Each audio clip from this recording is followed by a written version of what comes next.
નર્મદાજીની સાફ સફાઈનું કામ ચાલી રહ્યું છે।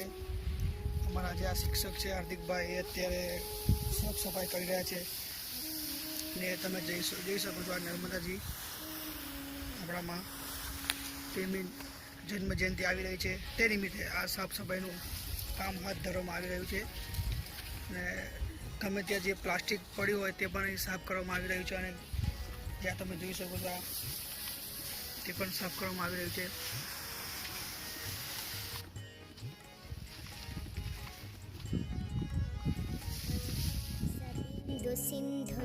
નર્મદે હર આજે અમે વડોદરા જિલ્લાના સિનોર તાલુકાના બરકાલ ગામ સ્થિત જ્યાં વ્યાસેશ્વર મહાદેવનું મંદિર આવેલું છે ત્યાં આગળ માં નર્મદા મૈયાનો બહુ વિશાળ પટમાં અહીં પધારેલા છે અને આજે મેં અહીં આવ્યા તો ઘણી બધી ગંદકી જોઈ અને શુક્રવારે જ અહીં આ જગ્યાએ નર્મદા મૈયાનો પ્રાગટ્ય દિવસ હોવાના લીધે અહીં મહાઆરતીનું આયોજન છે, મહાપ્રસાદનું પણ આયોજન છે।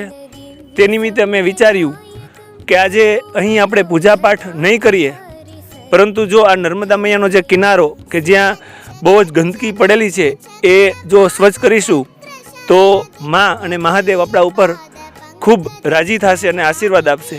તે નિમિત્તે આજે અમે અહીંયા સ્વચ્છતા અભિયાનનો કાર્યક્રમ કરેલો છે। એટલે મારી આપ સૌને એક અપીલ છે કે આપ અહીં મંદિરના દર્શને આવો, માં નર્મદાના કિનારે આવીને પૂજા પાઠ અર્ચના જે આપણી પરંપરાઓમાં લખેલી છે એ રીતે કરો, એનો કોઈ વાંધો નથી। પરંતુ પૂજા કર્યા બાદ જે પ્લાસ્ટિક છે, પછી દીવાનું સ્ટેન્ડ છે, અગરબત્તીનું સ્ટેન્ડ, કપડાં, આ જે તે તમે અહીં જે તે ફેંકો છો એ ના ફેંકો, કારણ કે ફેંકવાથી ગંદકી પણ થશે અને આપણી જે પૂજા કર્યું છે એનું આપણે પૂર્ણ ફળ પ્રાપ્ત થશે નહીં।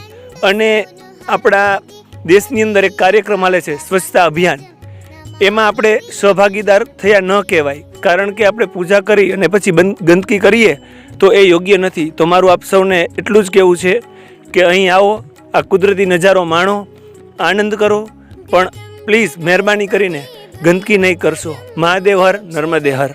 મિત્રો હાર્દિકભાઈ જેમ કીધું એમ તમે જોઈ શકો છો આ જે કચરો તમે જોઈ રહ્યા છો એ અમે જે આ નદી છે, નદીના જે બધો કચરો ગમે ત્યાં પડેલો હતો ત્યાં અમે એને એકઠો કરીને અહીં સળગાવી રહ્યા છીએ। તમે પણ નર્મદા તટે આવો છો કોઈ પણ જગ્યાએ ત્યાં કચરો ગમે ત્યાં ના ફેંકશો। તમને હું બતાવું હવે નર્મદાજી કેટલા સ્વચ્છ દેખાઈ રહ્યા છે। કોઈ પણ જગ્યાએ કચરો નહીં દેખાય, કેમ કે આ બધી જગ્યાએ અમે સાફ કરેલ છે। તમે જોઈ શકશો, તમારી નજર જ્યાં સુધી પહોંચે ત્યાં સુધી તમને દેખાય નહીં કચરો, કેમ કે અમે બધો જ કચરો ભેગો કરીને અહીંયા સળગાવી રહ્યા છીએ। નિલેશભાઈ અને હાર્દિકભાઈ ખૂબ સારી એવી મહેનત કરી છે અહીંયા સાફ સફાઈ માટે। સવારના એ સાફ સફાઈ કરી રહ્યા હતા, તમે જોઈ શકો છો। હવે અત્યારે તો અહીં કોઈ પણ જગ્યાએ તમને કચરો દેખાવામાં નહીં આવે અને માતાજી પણ એકદમ સ્વચ્છ થઈ ગયા છે। તમે જોઈ શકો છો પટ નર્મદાજીનો પરમ દિવસે એટલે કે શુક્રવારે નર્મદા જયંતિનું ભવ્ય આયોજન કરવામાં આવેલ છે। અહીંયા નર્મદાજીમાં દીવા મૂકવામાં આવશે, ત્યારબાદ એમની અહીંયા જે મહાઆરતી કરવામાં આવશે અને ત્યારબાદ એમને માતાજીને ચૂંદડી અર્પણ કરવામાં આવશે। તો તમે પણ નર્મદાજીમાં દીવા મૂકવા માટે આવી શકો છો અને માતાજીના દર્શન કરી શકો છો અને ત્યારબાદ મહાપ્રસાદીનું પણ આયોજન કરવામાં આવેલ છે। મહારાજે ખૂબ જ સારી એવી સગવડ કરેલ છે, તમે પણ પધારો।